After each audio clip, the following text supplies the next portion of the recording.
So this is not a normal video that I used to create and upload in this YouTube.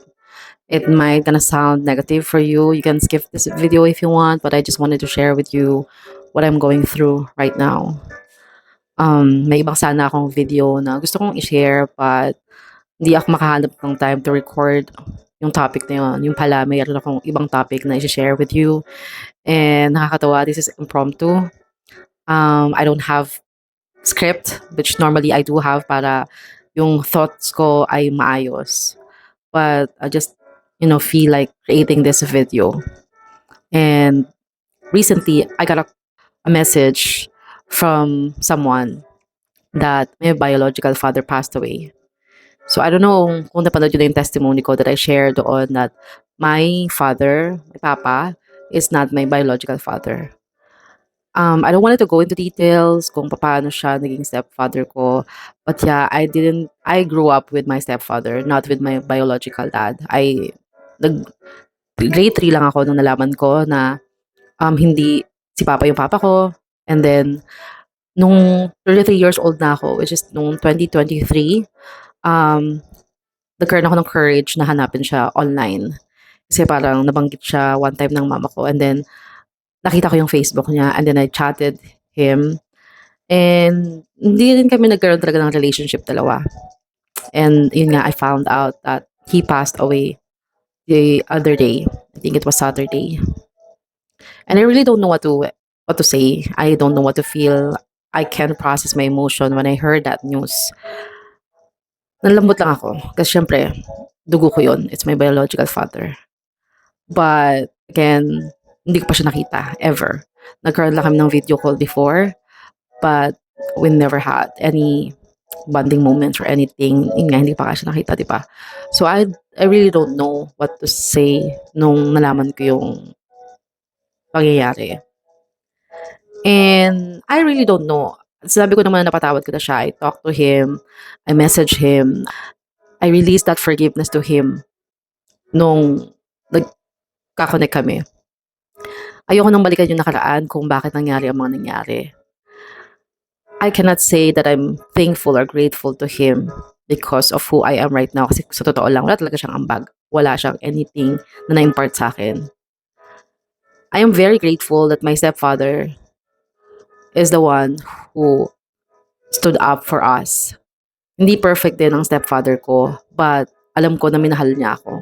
Na nag-effort siya para ibigay niya lahat ng mga pangailangan ko at hindi niya rin pinaramdam sa akin ever na iba ako sa mga anak niya. I'm still his daughter and I know how much my father loves me, my stepfather loves me.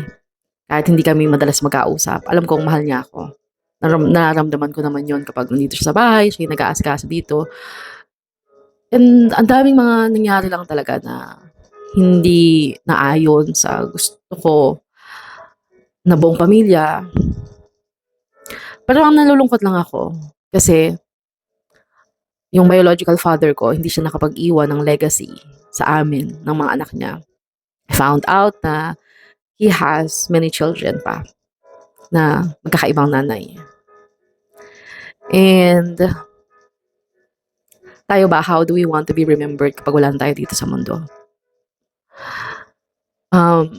Gusto ba natin na marinig silang nagkukwentuhan about how good we live our life, how we're kind to them, how we showed love to them?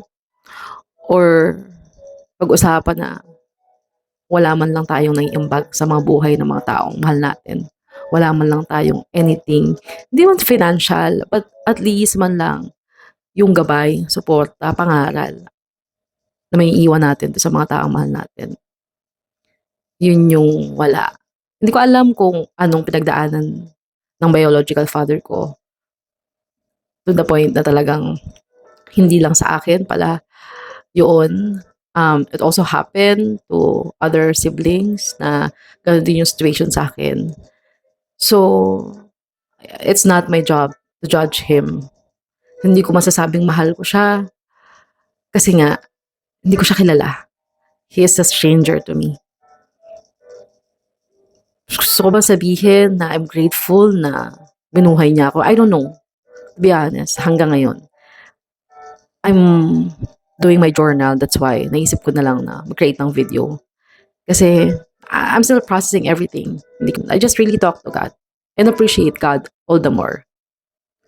Kasi wala talaga akong mapanghugutan. But I'm still grateful that the Lord has been very faithful to me, has been very graceful, and He became the father that I never had. He's the father for me and for my children. Kasi sabi ko, hindi na naman naging perfect yung stepfather ko. And as a woman, as someone na parang pakiramdam ko, kulang ako sa pagmamahal ng man. I've been searching for love from wrong people before. But love fulfills me. He completes me. The love of the Lord completes me. Kaya nung nakakonect ako sa biological father ko nung 33 years old ako, walang anything special na na-complete ako because nakalala ko yung totoong tatay ko. Hindi, kasi I'm already complete at that time. And I'm always grateful to the Lord on how He's protecting me, He's providing for me, for my children, on how He's giving me wisdom through His word. Yun yung sobrang na-appreciate ko kasi wala naman nagturo sa akin ng mga bagay-bagay eh. Ngayon ko nararamdaman kung paano ko dapat mahalin. Kasi before, the toxic love is the love that I know. Kasi yun yung nakalakihan ko. Yun yung alam ko. But ngayon, I know my identity. That I'm a daughter of God. I'm the daughter of the Lord of Lords. And siguro hindi ko man nakuha yung pagmamahal doon sa biological father ko. Hindi ko man nakuha yung time niya. That's what I'm doing right now to my children. And I wanted to break the curse. Since I found out na kami magkakapatid ay puro panganay.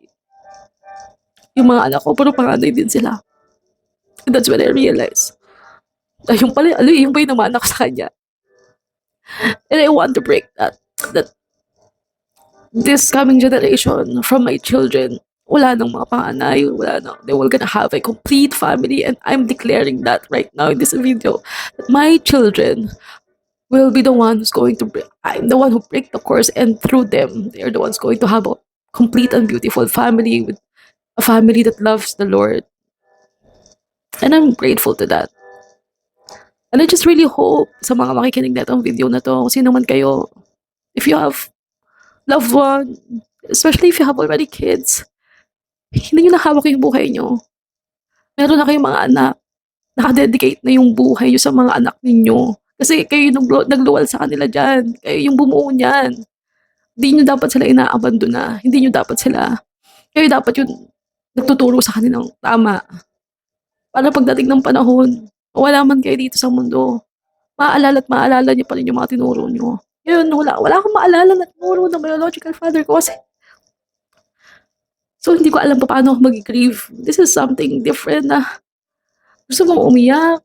Pero wala kang mapanghugutan. Wala kang memories. Any memories. Zero memories at all. So, I just really hope you ask yourself, how do you want to be remembered? By your family member, by your friends, by the people around you? How do you want to be remembered kapag wala na tayo dito sa mundo? Kasi we all know one day we're gonna face the Lord. Pero may iwan at may iwan tayo dito. Ano?